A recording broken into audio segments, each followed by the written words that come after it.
Hello, Washington football fans, and welcome to another edition of the Washington Wrap, a 10-minute single-issue show where we start the clock and give ourselves a time limit and try to wrap up a single issue as best we can. Now, yesterday we dropped a new episode where I wrapped up, as best as I could, the entirety of 9 months worth of Washington football off-season in that 10 minutes. That was a lot of fun and a bit of a challenge. That was just a solo show for me. So if you haven't checked that out, do so, because that'll give you a crash course for everything you need to prepare yourself and to have your head around as we go into week one of the regular season in season of 2021 NFL football, which is finally back. We're here.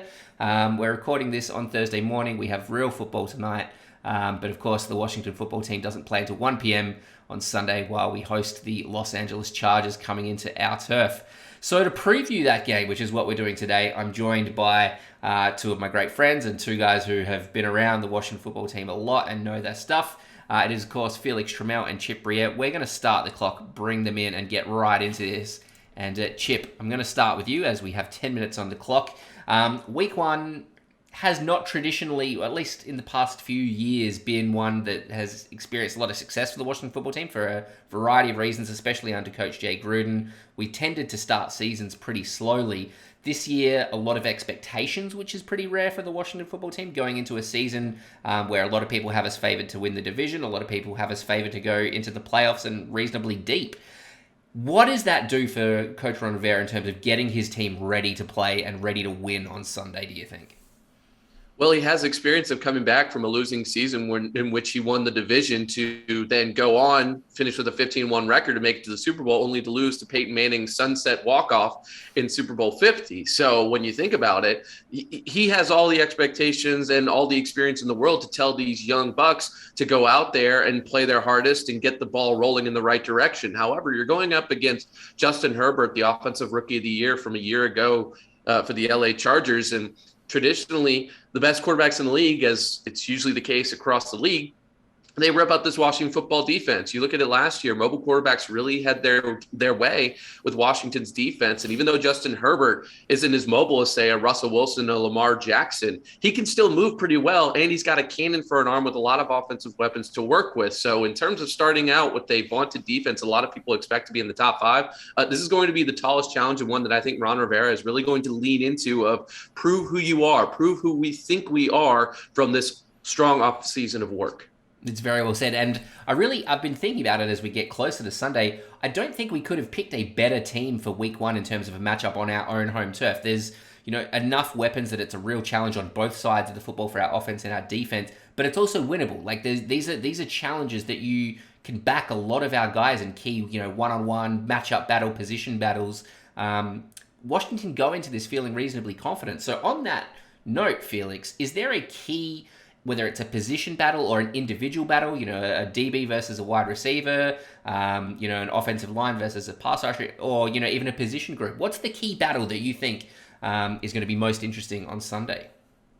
For me, it's going to be both lines. It's the line matchups. And we have our defense is built up front, but the Chargers have an excellent offensive line. And so retooled those battles, those battles will be important. But also the one I most excited to see, and I think one that'll matter the most, will be Samuel Cosby against Joey Bosa. That the year before, Chase Young, Joey Bosa came from Ohio State, and he had an awesome rookie campaign, and he was having a decent season last year. So Chargers have two good rush ends. So how Samuel Cosby holds up in his first NFL game going against a high-rated pass rusher is going to determine the difference, because if Fitzpatrick gets some time, the weapons will get down the field and you can make plays. But if the ends don't hold up and Fitzpatrick has pressure in his face, then it can be a different ballgame. So that's the matchup I'm most looking forward to is Samuel Cosby against Joey Bosa. How he holds up in his first NFL game will dictate a lot about how this game goes.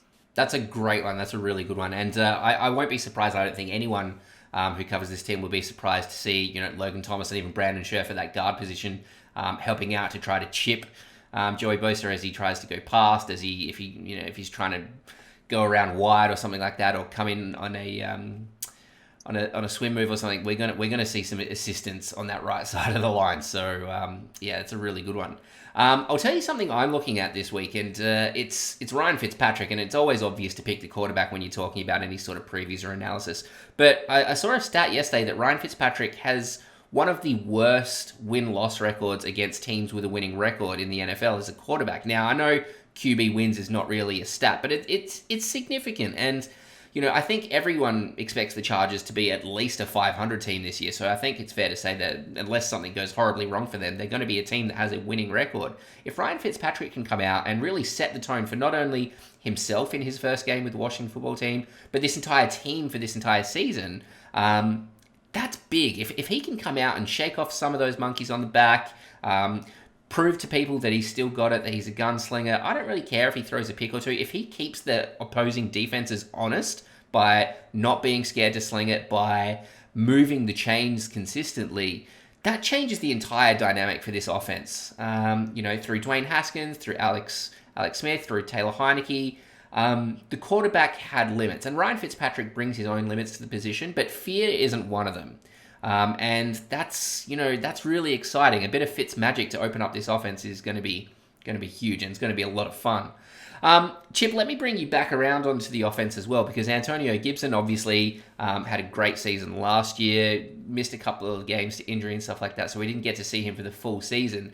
I think more than any other position, running backs probably get hurt by the extension of the season from 16 to 17 games. But a rookie with, fresh legs, not a rookie, obviously, coming off a rookie season to his sophomore season, what do you feel like the expectations are going to be for Antonio Gibson this year? Well, I went on Grant and Danny on 106.7 The Fan. They said, what's one player that isn't Chase Young that could be a Pro Bowler this year? And I think it's Antonio Gibson.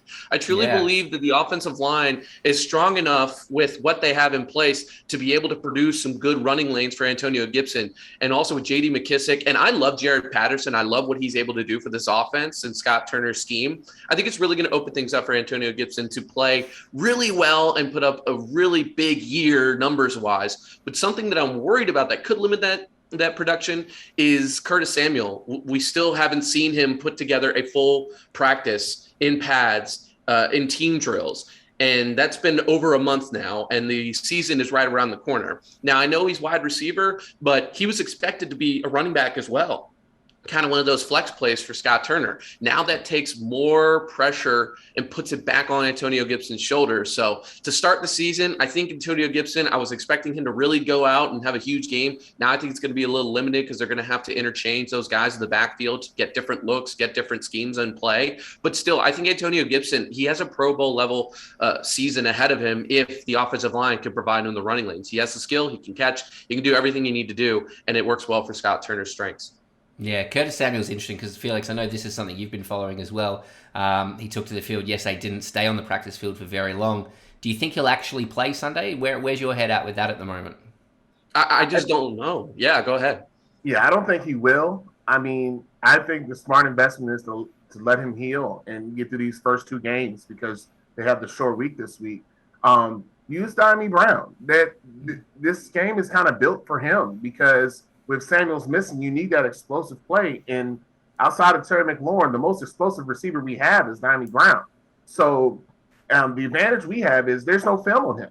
So the Chargers have no way to really scheme him up. So you can use him in a lot of different ways. And Cam Sims can transition back to being outside where he's most comfortable. And then now you have something that the Chargers haven't seen on film. So I think Diami Brown is going to be the one that's going to have to step up.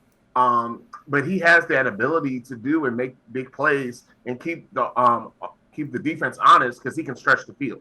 I think we're going to see a lot of wide receiver Adam Humphries as well. He seems to be the forgotten man for this offense. Has been a little bit quiet in terms of the attention given to him.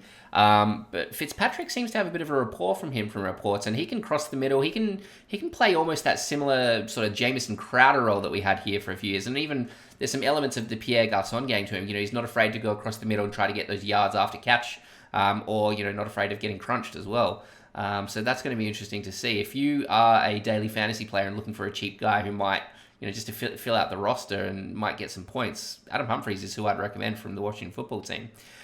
Boys, we have 90 seconds left. One thing I want to sort of finish on before we go into this week one really has been the cornerbacks, because we're going against a pair of very, very good wide receivers in Keenan Allen and Mike Williams this week. William Jackson, new to the team. Kendall Fuller, very good. Benjamin St. Juste, it's going to be interesting to see. Do you back in our cornerbacks versus these receivers, or are they going to be in for a tough day at the office, do you think? Because I feel like this might be where the game is won or lost for our defense. I got one word: equal. I really think it's an equal matchup. I think they go toe-to-toe. I like it. Felix, what about you? Yeah, I think it's a push. Jackson can body up Mike Williams, and Fuller can run with Keenan Allen. So I think it's a push. I like that. I mean, and I hope you're right, because William Jackson has some length. I mean, he's 6 foot, which is slightly above average height for a DB. I think the average height is 5'11", but he has a big wingspan. He's got big reach, so that should help him to break up some plays. But Justin Herbert is going to be looking for them. Justin Herbert's going to go deep. So that's going to be fascinating. Washington football fans, we've got like 10 seconds left on the clock, so I'm going to start wrapping up, because I think we have covered week one in 10 minutes as best we can. I think we've done a pretty good job. Chip and Felix, we've got a little bit of time, so what I'm going to do is give you both 10 seconds, 20 seconds to do any plugs. Felix, we'll start with you. You're going to be covering the team for Fox Sports 1340 this week, I imagine?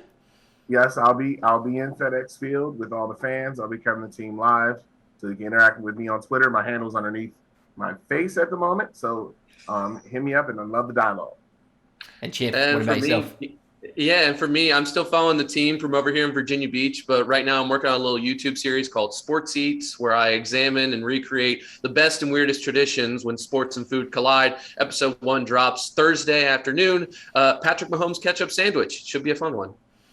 I mean, as fun as a ketchup sandwich can be. Washington football fans, thank you so much for listening. You can find the Washington Wrap everywhere just by searching for the Washington Wrap on podcast providers, on YouTube, on Facebook, on Instagram, and you can find me on Twitter at ChadWeekuTWW. Let us know in the comments. Let us know on Twitter. Let us know on Facebook. Let us know on Instagram, or with podcast reviews, what you're looking forward to seeing in week one. But thanks for watching, and we'll see you next time.